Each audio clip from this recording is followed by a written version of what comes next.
গড়িয়াহাটে যাওয়ার Pinterest crockery কিনবো না, এটা কখনো হয় বলো তো? তো চলো কী কী কিনলাম তোমাদের সঙ্গে শেয়ার করা যাক। প্রথমেই কিনেছিলাম এই কাপলের সেটটা, এত ভাইরাল আর এত সুন্দর কিউট দেখতে। তো এতে তো চা সুন্দর করে খাওয়াই যায়। আর অনলাইনে না আমি অনেক দাম দেখছিলাম, তাই নেবো কিনা নেবো না এটাই দোনামোনা করছিলাম। তো আমি গড়িয়াহাট গিয়েছিলাম আর অনেক রিজনেবল প্রাইসের মধ্যেও এটা আমি পেয়ে গেছি। তার সাথে সাথে আমি এটাও নিয়েছিলাম, এটাও কিন্তু বেশ কিউট দেখতে। তারপরে নিয়েছিলাম হচ্ছে এই জারটা। এটাতে কি করব আমি জানি না, কারণ আমার বাড়িতে কাপ প্লেট ক্রকারির জিনিস পুরো ভরে গেছে।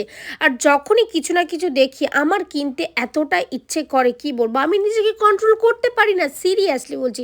বিশেষ করে এই ক্রকারির জিনিসের প্রতি এতটা ভালোবাসা আমার।